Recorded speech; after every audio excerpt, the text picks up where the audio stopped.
2001 Mercedes C240 crankshaft position sensor replacement. I'm Brian Nessa from How To Automotive, and I'm going to walk you through the process of replacing that.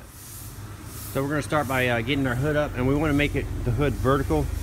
So if you push the button here on the corner here, you can push the hood up even further and it'll lock into this position here and be straight up down vertical. So it'll look like this. Next we need to remove our air cleaner. So we're going to pull these air snorkels off. They pull straight back and you can kind of just tuck them out of the way like this. And then the front cover, you pull up and then you pull towards you.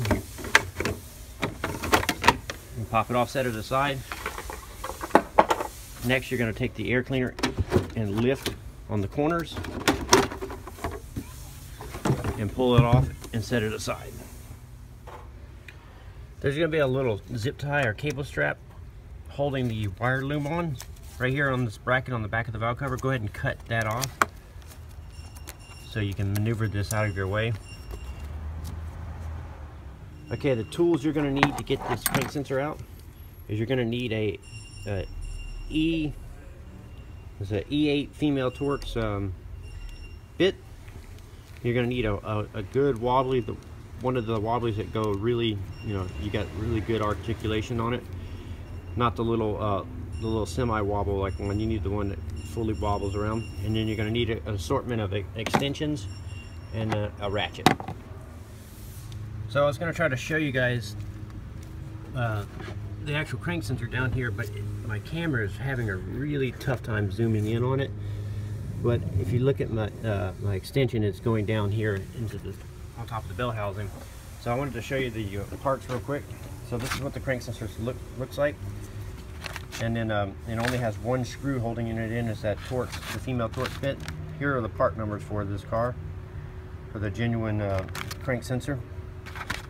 So the key to getting this out is finding the right extension length. If it's too long, it hits up in here. If it's too short, then you're working down in below the valve cover. So, and then using that wobbly like I showed you. So I have it on there, and with your eyes and a flashlight, you can push the wiring harness here back towards the firewall, and you can look down there and you can actually see it yourself. And so now I got my ratchet on there. So what I'm gonna do is I'm gonna unscrew it, and I'm leaving the electrical connector connected on. And the reason why is now once the bolt is out, what I'm going to use is I'm going to grab the wire and kind of wiggle the wire and pull the sensor up while it's still connected to the plug. So you can see I'm up top of the engine and looking straight down, and you can see my setup here. So I ended up using a straight extension on the bolt, and then about halfway in the middle of it, I put the wobbly, and I was able to actually break it free and get it easier like this. So now that I got it all the way out, I'm gonna use a magnet down there, and I'm gonna try to take the bolt off and catch or take the socket off and try to catch the bolt at the same time. So, but if it drops through, usually what it does is drop down to the ground. It's not a big deal, or it lands on the shield below.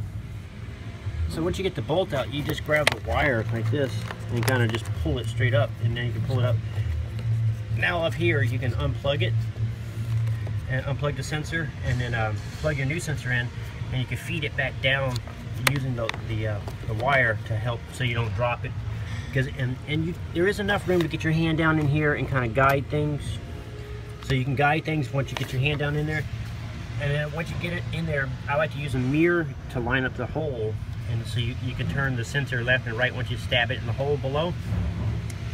And there's no adjustment on it. It just goes in the hole and bolts up. You don't have any gaps or anything to set. It's all pre-done.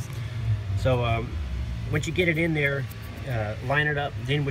Then I'll walk you through the process of restarting the new bolt. So now that you got the crank sensor back in the hole position, to start the bolt, what you do is you take your socket here and stuff a piece of paper in it and put the bolt in it. And that way you can shake it upside down and angle it in there and get it started. So I found that it was actually easier to use an extension like this, about 6 to 7 inches long here, and go in straight and then put the wobbly at the end here. And then so what I'm gonna do is I'm gonna put my hand down here like this at the angle and start the bolt. and tighten it down, and then because our plug is already on there, then after tightening it down, all you have to do is put your air cleaner back on and clear your codes. So now you can see my setup here, and it's not going to be easy if you can just tell by looking at my gloves.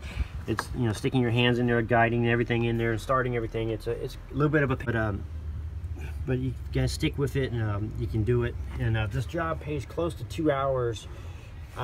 Even including filming this, I got about 40 minutes into it. So I got it on there and tight now. I'm just gonna put the air cleaner on. So now that it's all buttoned up in there, you just want to re-zip tie your electrical tie to this little bracket here, and then you're gonna take your air cleaner assembly, and you're going to make sure that this snorkel goes around the mass airflow sensor, and then these little tabs here, they press onto these little rubber grommets right here. So you got to line those up. There's 4 of them on here. There's 2 in the back and 2 in the front. So line those all up, and you can just push down.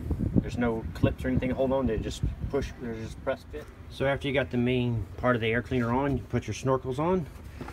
Then you're going to put the front cover on, and these little hooks on the end here hook right there on the air cleaner. So you'll slide them in first, and then once you get them slid into the place, then you'll just rotate it down and push it down on it.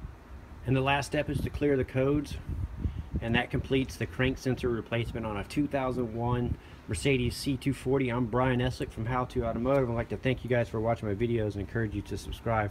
Thank you again.